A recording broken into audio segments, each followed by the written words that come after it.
conférence sur la maladie de Lyme organisée à Argenton-sur-Creuse le 29 mars prochain. Pour en parler, nous sommes avec Nathalie Torres, vice-présidente de France Lyme. Nathalie Torres, la maladie de Lyme se transmet par les tiques. Comment font-elles ? Nous la transmet en nous mordant. Son but est de faire un repas sanguin parce qu'elle a besoin de grandir ou de fabriquer ses œufs lorsque c'est la femelle. Et du coup, elle cherche à aspirer notre sang pour en retirer les globules rouges. Lorsqu'elle nous rejette la lymphe, à ce moment-là, les pathogènes qui sont dans son estomac traversent son corps et arrivent dans notre sang. Les symptômes de la maladie de Lyme, c'est quoi exactement ? Des douleurs articulaires, des douleurs musculaires, de la fièvre. Et puis après, ça part surtout plein de symptômes différents. Le premier qui peut apparaître assez rapidement et qui n'apparaît qu'une fois sur deux, c'est une cocarde rouge qui grandit sur 2 à 3 semaines et qui finit par disparaître toute seule. Cette maladie se soigne facilement ? Lorsqu'on est pris assez tôt, oui. Lorsque les premières semaines passent inaperçues, que le médecin prend ça pour un coup de fatigue, que la fatigue générée par l'infection n'est pas identifiée comme liée à la morsure de tique, que les arthralgies et les myalgies sont attribuées à d'autres problèmes, et bien effectivement, lorsqu'on traîne pendant plusieurs mois ou plusieurs années, là, c'est beaucoup plus difficile.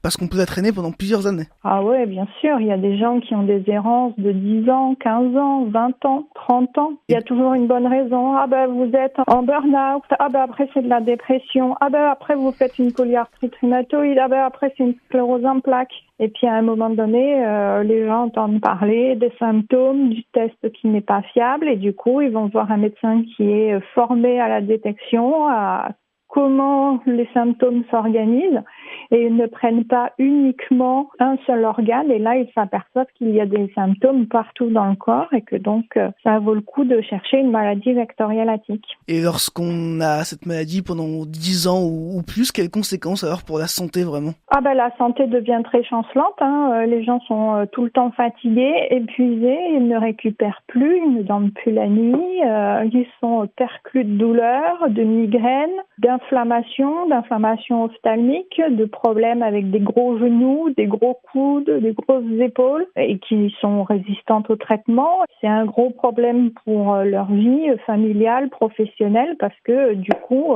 tout peut changer. En plus de ça, avec ces gens qui sont en errance, la plupart sont dans des diagnostics d'impasse avec de la fibromyalgie. Et si la maladie est bien détectée, en combien de temps est-ce qu'on peut la soigner ? Ah ben alors là, c'est très variable, ça dépend à quel stade on est. Si on vient d'être piqué et qu'on a des symptômes, effectivement, 1 à 2 traitements, c'est bon. En quelques semaines, les gens récupèrent et puis ils n'entendent plus jamais parler de ça. Quand on est sur des gens qui ont eu de l'errance et qui sont avec des symptômes partout dans le corps, là, on est sur des problèmes beaucoup plus compliqués parce qu'il peut y avoir plusieurs pathogènes qui sont pu se rajouter au cours du temps. Donc, Borrelia burgdorferi qui fait la maladie de Lyme, mais aussi les autres, une babésiose, une rickétiose, et puis les maladies opportunistes qui se réactivent parce que le système immunitaire ne fait plus son travail, comme les zonas, les herpès, et la toxoplasmose aussi, ou la candidose. Et là, on est dans un problème beaucoup plus compliqué. Il va falloir utiliser des produits différents, avec une plus longue période, avec un mode qu'on dit pulsé, c'est-à-dire des périodes avec traitement et des périodes sans traitement pour voir si le corps refait son travail et que le système immunitaire récupère. C'est long. Pour autant, est-ce qu'on peut se prémunir de la maladie de Lyme ? Ah ben les bonnes pratiques et les bons gestes sont indispensables à connaître. La première chose, c'est de s'inspecter en revenant de sa sortie. Mais ça peut être la balade en forêt, mais ça peut être aussi la balade au parc municipal ou avoir joué dans le jardin, dans l'herbe.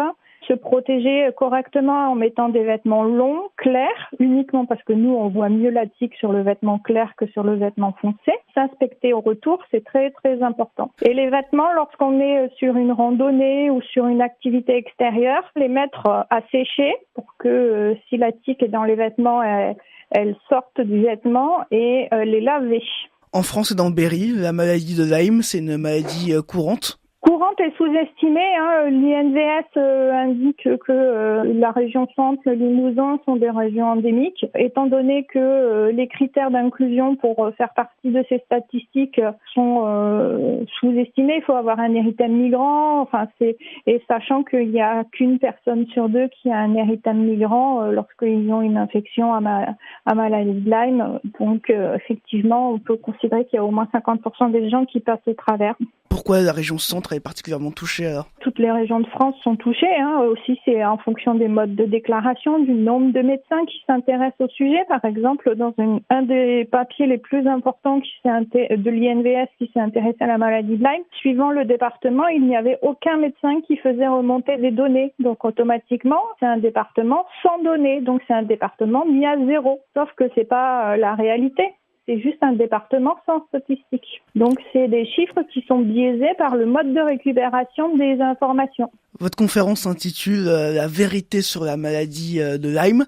La vérité, parce que si on comprend bien ce que vous dites, c'est une maladie qui est méconnue. Totalement méconnue, sous-estimée, considérée comme parcellaire, parce qu'effectivement, on parle de maladie de Lyme, mais vous entendez bien que dans mon discours, moi, je considère les maladies vectorielles à tiques, parce que les tiques sont des véritables seringues sur pattes. Elles ne transmettent pas un seul pathogène, elles transmettent le cocktail de pathogènes qu'elles ont dans leur estomac. Par exemple, chez le chien et le chat, lorsqu'ils sont malades, ils peuvent attraper une pyroplasmose. Et chez nous, ça déclenche une babésiose. Et c'est un pathogène qui est très proche du paludisme. Donc, on n'est pas dans des maladies uniques avec un seul pathogène. Le docteur Christian Perron va être présent pour cette conférence. Qu'est-ce qu'il va apporter ? Il va apporter son expertise parce qu'il travaille sur le sujet depuis plus de 20 ans. Son expertise au niveau mondial, il est allé dans tous les pays de France et d'Europe et du monde en parler. Il a fait l'expert à l'une des commissions au Québec. Il connaît bien le paysage international sur le sujet, donc il est tout à fait à même d'apporter son expertise et surtout la multiplicité justement de tous les pathogènes que l'on rencontre, parce que c'est bien l'un des problèmes, c'est que lorsque les traitements échouent, beaucoup de médecins ont tendance à dire c'est un mauvais diagnostic, c'est pas une maladie de Lyme. Bien sûr, ça peut être autre chose. Dans ce cas-là, ça peut être une rickétiose, une babésiose. Est-ce que ça a été pris en compte ? Est-ce que c'était des antibiotiques ou des traitements qui étaient efficaces contre ces infections-là ? Peut-être pas, et donc effectivement il n'y a pas d'amélioration. Et c'est tout le travail qu'il fait, c'est une vision globale des maladies vectorielles à tiques avec les maladies opportunistes qui seraient actives lorsque les gens sont malades. Quelles sont les autres actions que vous entreprenez en plus de cette conférence pour faire connaître la maladie de Lyme ? Toute l'année, dans différentes régions de France, on a des stands de prévention, des conférences médicales et de prévention. On a aussi un gros concert qui s'organise pour le 18 mai à Paris.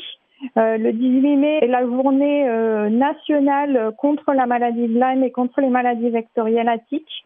Nous avons choisi le 18 mai, mais d'autres pays dans le monde ont choisi d'autres jours sur ce mois. Et au niveau international, le mois de mai est le mois de la maladie de Lyme et maladie vectorielle à tiques. Et c'est pour ça qu'il y a plusieurs monuments dans le monde qui sont transformés en vert avec des lumières vertes pour rappeler le sigle de la maladie de Lyme. C'est un ruban vert. Cette conférence, elle est gratuite, n'importe qui peut y accéder ? Oui, bien sûr. La conférence est en entrée libre gratuite dans la limite des 400 places disponibles. Merci Nathalie Torres. On rappelle que vous êtes la vice-présidente de France Lyme.